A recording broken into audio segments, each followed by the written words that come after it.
Buenas noches, mi nombre es Berenice Zúñiga y les voy a hablar de un paper científico que se titula Alteración de la barrera hematoencefálica e inflamación sistémica sostenida en personas con deterioro cognitivo prolongado asociado al COVID. La información de este artículo comienza con la revista de donde proviene, se llama Nature Neuroscience. El año y mes de la publicación es abril del 2024. El título en inglés es Blood-Brain Barrier Disruption and Sustained Systemic Inflammation in Individuals with Long COVID-Associated Cognitive Impairment. Los autores son varios, vamos a mencionar los primeros tres, que son Chris Green, Rory Connolly y Declan Brennan. Las instituciones de desarrollo, como pueden ver, también son 11 en total, entonces vamos a mencionar solamente algunas. La primera es el Smurfit Institute of Genetics, a cargo del Trinity College Dublín, en Irlanda. El siguiente es el Department of Neurology Health Care Center. Este es un hospital de Dublín. Y luego The Irish Longitudinal Study on Aging School of Medicine. Esto igual en Dublín, Irlanda. A continuación vamos a dar una breve introducción. Como recordarán, el COVID o la enfermedad por coronavirus 2019 es un síndrome clínico causado por el síndrome respiratorio agudo severo, coronavirus 2, que se resume como SARS-CoV-2.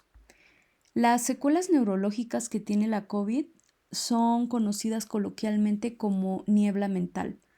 Se ha informado que cada vez más que esta niebla incluye factores como dolor de cabeza, fatiga, malestar y niveles alterados de conciencia. La implicación de la alteración vascular en la patogénesis del COVID y su predisposición a las secuelas neurológicas se ha asociado al COVID prolongado.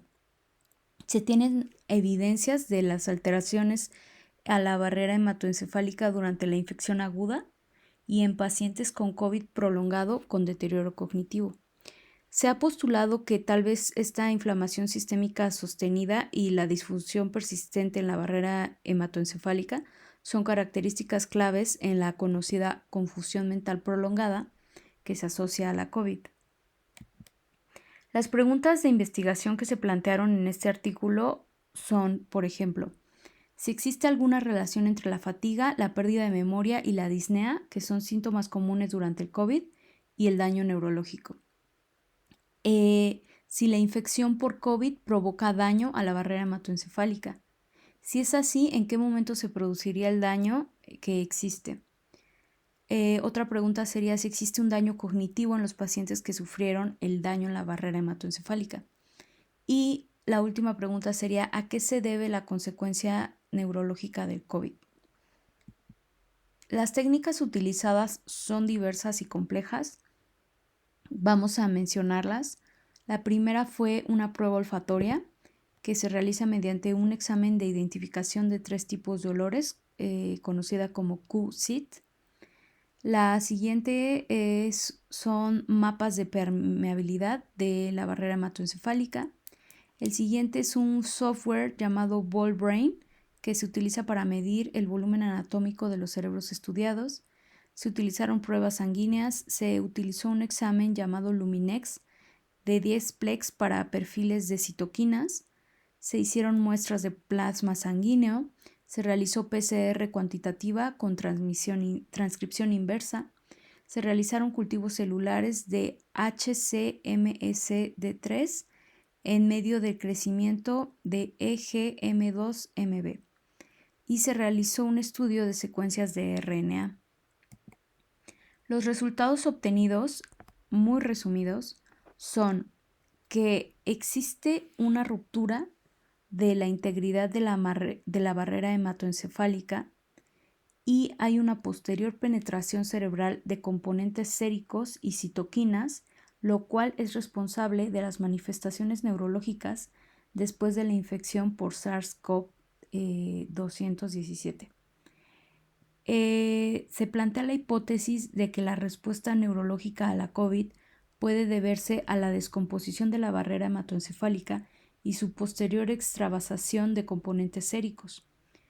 También se plantea que la alteración de la barrera hematoencefálica es evidente en pacientes con COVID agudo, con confusión mental, y que hay una cohorte de pacientes con confusión mental prolongada y persistente que se puede asociar a la COVID. Se sugiere que la medición de la integridad de la barrera hematoencefálica puede ser un biomarcador clínicamente útil para ver las secuelas neurológicas asociadas con la COVID en algunos pacientes. Aquí tenemos algunas imágenes que se obtuvieron. Aquí podemos ver sobre la inflamación y la permeabilidad en la barrera hematoencefálica en casos de infecciones con COVID-19. A continuación, podemos ver la disrupción que ocurre en la barrera hematoencefálica en un periodo prolongado de COVID y esta niebla mental de la que hablamos al inicio. A continuación, se esquematizan los cambios neurológicos que suceden asociados al COVID. Luego vemos estas imágenes acerca de la permeabilidad de la barrera hematoencefálica asociado a los cambios estructurales cerebrales. Aquí podemos ver información sobre la disfunción inmunovascular en personas con periodos prolongados de COVID. Esto se tomó de pruebas sanguíneas. Las conclusiones de este paper son que la confusión mental prolongada derivada de la COVID se debe a alteraciones de la barrera hematoencefálica y a la inflamación sostenida. A nivel estructural, existe una reducción del volumen cerebral en individuos con confusión mental y en pacientes ya recuperados. La disfunción de la barrera hematoencefálica se asocia a deterioro neurológico durante la fase activa de la infección por SARS-CoV.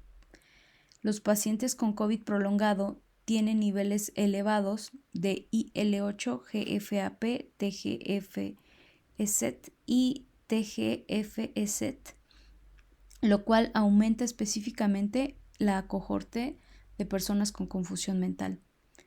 También se plantea la hipótesis de que la persistencia de estos componentes virales, por ejemplo la proteína S, es la responsable de los síntomas neurológicos prolongados asociados con la COVID. La discusión que se plantea en este mismo artículo es que el estudio es limitado, ya que no se tuvo acceso a muestras como LCR para verificar si existió degradación molecular de la barrera hematoencefálica en las personas que padecen de confusión mental. Tampoco se investigó cuánto tiempo les tomó recuperarse a quienes sufrieron daño en la barrera hematoencefálica, así como inflamación prolongada. El tamaño de la muestra para este estudio es pequeño, por lo que se sugiere realizar un estudio de mayor alcance.